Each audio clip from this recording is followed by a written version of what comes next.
আসসালামু আলাইকুম। আমি গংশ থেকে বলছি। আপনারা যে যেখান থেকে গংশ শুনছেন, সবাই আমার সালাম নিবেন। আশা করি সবাই ভালো আছেন, সুস্থ আছেন। আমিও ভালো আছি। আজকের পর্বটি আমার এক বান্ধবীর থেকে নেয়া। ওর নাম হচ্ছে লামিয়া। গল্পের শুরু থেকে শেষ পর্যন্ত থাকার জন্য সবাইকে অনুরোধ। আশা করি সবার গল্পটি পছন্দ হবে। তাহলে চলুন মূল কাহিনীতে চলে যাওয়া যাক।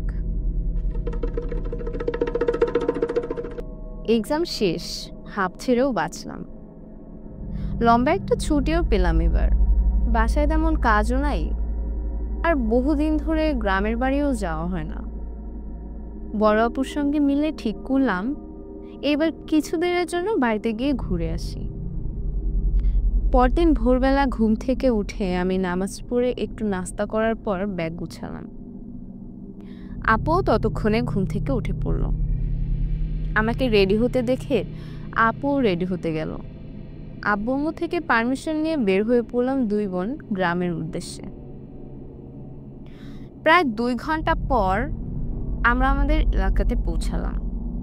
আমাদের বাড়ির রাস্তায় ঢুকতেই হাতের বাম দিকে একটা হিজল গাছ আছে। দেখতে ভারী সুন্দর, কিন্তু এসব গাছে নাকি ছিচকে ভূতেদের বাড়ি হয়ে থাকে, এমনটা আমার আম্মু আমাকে বলেছে। আমি ছবি আঁকতে বেশ পছন্দ করি, আঁকার হাতও বেশ ভালো আলহামদুলিল্লাহ। তাই সাথে করে 2টা ক্যানভাস আর্ট করে নিয়ে যাই। গ্রামের বাড়িতে গিয়ে ওগুলোর ছবি তুলব ভেবে। যেই ভাবনা সেই কাজ। বাড়ির মধ্যে ঢুকতেও পারলাম না, এরই মধ্যে আমার ছবি তোলার কাজ শুরু হয়ে গেল। বড় আপু আমার তামসা দেখে বিরক্ত হয়ে চলে গেল বাড়ির মধ্যে। শেষের ছবিটা তোলার সময় খেয়াল করলাম হিজল গাছটা ওর জায়গা থেকে কিছুটা সরে গিয়ে দাঁড়িয়ে আছে। আমি কিছুটা ঘাবড়ে যাই। পরবর্তীতে ভাবলাম এটা হয়তো আমার মনের ভুল। ক্যানভাসগুলো নিয়ে বাসার ভিতরে চলে গেলাম। আমাদের 2 বোনকে পেয়ে দাদা দাদুর সে কি খুশি। ব্যাগট্যাগ রেখে ফ্রেশ হয়ে নিলাম। দুপুরে খাওয়া দাওয়ার পর বেশ আয়েশ করে বসার ঘরে সবাই মিলে আড্ডা দিচ্ছিলাম। তখন 3:40 মতো বাজে। এক পর্যায়ে একটা ভাষার শব্দ এসে আমার কানে লাগলো। কেউ যেন আমার নাম ধরে ডাক দিল, একবারই। সবার মাঝে থাকায় আমি ব্যাপারটা নিয়ে তেমন একটা না ভেবে কাটিয়ে দিলাম। বিকেল শেষ হয়ে সন্ধ্যা হলো। আমরাও আমাদের মতো করে কাটালাম বেশ আনন্দের সাথে। ঘটনাটা আরো আগানোর আগে বলে, দাদা বাড়িতে অনেক আগে থেকেই এক জিনের পরিবার থাকতো, কিন্তু তারা কখনো কারো ক্ষতি করেনি। তবে বাসায় কোনো কুকাজ বা কুবুদ্ধি নিয়ে কেউ প্রবেশ করলে ওই জিনগুলো তাদের ভয় দেখাতো। এক হুজুরের কাছ থেকে দাদা এই ঘটনা জানতে পারে। তারপর রাত 8টা বাজে। ঈশার নামাজ শেষ করে আমি বারান্দায় গিয়ে ফোন থেকে কিছু ছবি দেখছিলাম যা আজকে আমি তুলেছিলাম। কিন্তু কিছুক্ষণ পরে বড় আপু এসে আমাকে ভেঙে ভেঙে বলে, কিরে লামু, কি করো এইখানে? আমি একটু অবাকই হলাম, কারণ আপু তেমন একটা মজা করে কথা বলে না আমার সাথে। আপু একটু চুপচাপ স্বভাবের। আমি বললাম, এই তো বসে আছি। আপু কিছুক্ষণ আমার দিকে চুপ করে তাকায় থাকলো। তারপর হঠাৎ ঠাস করে আমাকে একটা চড় মেরে দৌড়ে চলে গেল। বেশ ব্যথাই পেয়েছিলাম। আমি কিছুই বুঝলাম না, মানে আপুর কাহিনীটা কি হলো।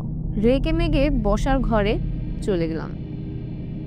দেখি সে দাদুর সাথে বসে সিরিয়াল দেখতেছে।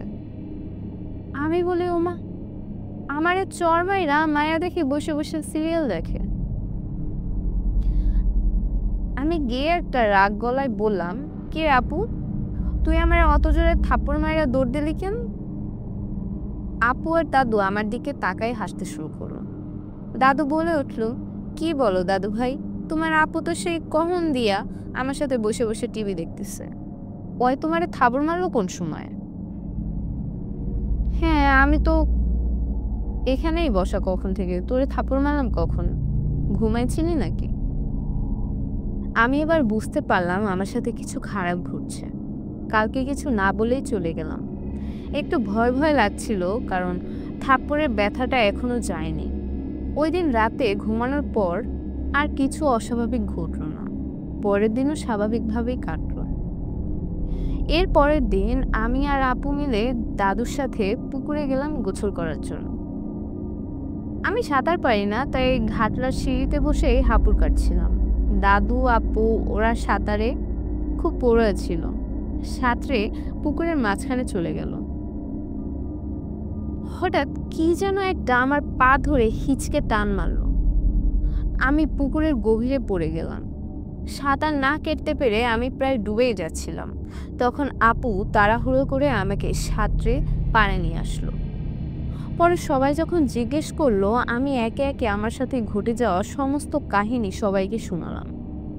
দাদা দাদু বুঝতে পারলেন নাতনির উপর জিনের বদনজর পড়েছে। দেখতে সুন্দর তাই জিনের চোখে পড়ে গেছে। দাদা দাদু আমাকে সান্ত্বনা দিয়ে বলল, দাদু ভাই কিছুই হবে না, ভয় পেও না তুমি। এই জিন বহু পুরনো এ বাড়িতে, কখনো কারো ক্ষতি করে নাই, সামান্য ডর ভয় দেখায় মানুষের, এই যা আর কি, তুমি অত ভেবো না। তারা বিষয়টা খুব একটা গুরুত্ব না দিয়ে আমাকে কিছু পানি পড়া এনে দেয় হুজুরের থেকে। আমি পানি পড়া খেলেও ভয় আমার কাটে না। ওই দিন রাতে ঘুমাচ্ছিলাম, তো নর্মালি আমি আর আমার আপু একসাথেই ঘুমাই। ঘুমিয়ে পড়েছি, রাত গভীর। তখন হঠাৎ খেয়াল করলাম আমার মুখের উপর কিছুর একটা হাত।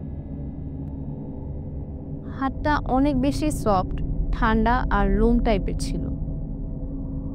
আমি মনে করছি আমার বোনের হাত। এরপর যখন চোখ খুললাম দেখলাম আপু অনেক দূরে, মানে হাতটা জিনেরই ছিল।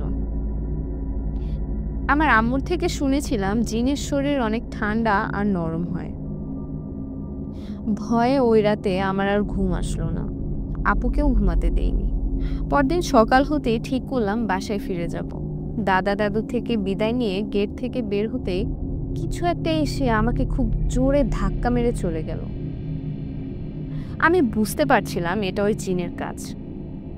আমি এখান থেকে চলে যাই তা সে চায় না।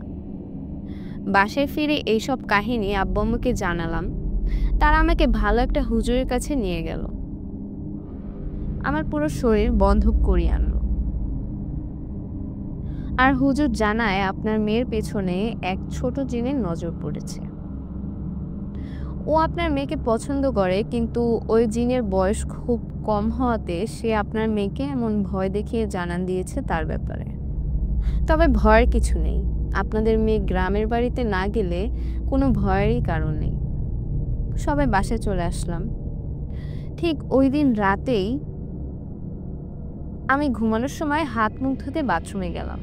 আয়নায় খেয়াল করলাম একটা কালো মতো কিছু জিনিস আয়নার মধ্যে থেকে আমার দিকে ধেয়ে আসতেছে। আমি চিৎকার করে অজ্ঞান হয়ে পড়ে গেলাম মেঝেতে।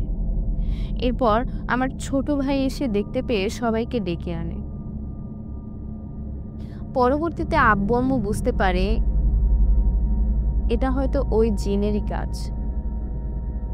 পরবর্তীতে আব্বু আম্মু বুঝতে পারে এই জিন এত সহজে আমার পিছু ছাড়বে না। তারপর থেকে অনেক কবিরাজ হুজুর দেখিয়েছে আমাকে, কিন্তু কিছুতেই কোনো লাভ হয়নি। আর এভাবেই ভয় নিয়ে কাটাতে হচ্ছে আমাকে।